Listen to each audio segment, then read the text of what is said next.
कोरापुट जिला दशमंतपुर ब्लॉक अधीनस्थ पोड़ाकड़ स्थित सरकारी अनुसूचित जाति और जनजाति उन्नयन उच्च बालिका विद्यालय आज वार्षिक क्रीड़ा प्रतियोगिता उद्घाटन हो जाइए। मुख्य अतिथि भावे विद्यालय प्रधान शिक्षयित्री शर्मिष्ठा कौड़ जोगदे प्रथमे क्रीड़ा पताका उत्तोलन करने पर क्रीड़ा प्रतियोगिता आरंभ होता। कनिष्ठ मध्यम वरिष्ठ विभाग को नहीं 3टी स्तर में प्रतियोगिता करा जायतिला।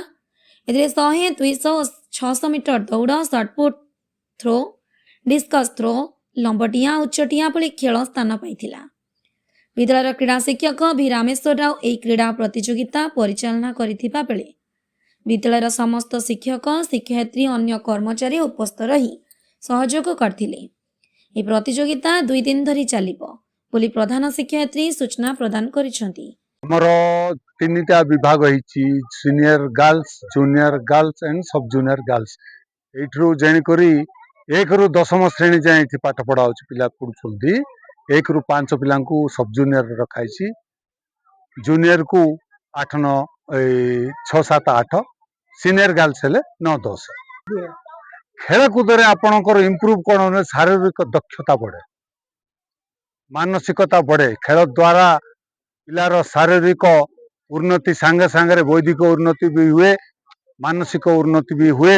आपण जानिचंती जे ए हेल्दी माइंड होची ज्ञान आहरण करने पे सुजोग दिए। हेल्दी माइंड से हेल्दी माइंड क्रिएट करे खेल। से माने देखंतु पिला माने एते उत्साहित होछन एई स्कूल रे, एमिति पिला पाइबा सब स्कूल रे संभव नाही।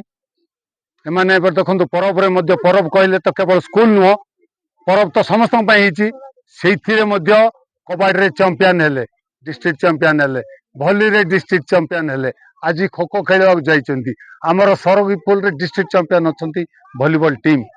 एई स्कूल रो मो द्वारा किछि संभव ही नै। एई स्कूल रो चरित्र रे अछि। एई स्कूल रो पिला सबुथिरे स्पोर्ट्स रे सब श्रृंखला रे सबुथिरे से माने पार्टिसिपेट करूछंती एवं उच्च आसन रे आम पिला बसुछंती स्कूल रे। लक्ष्मीपुर रो प्रमोद जेना रिपोर्ट, फास्ट न्यूज ओडिशा।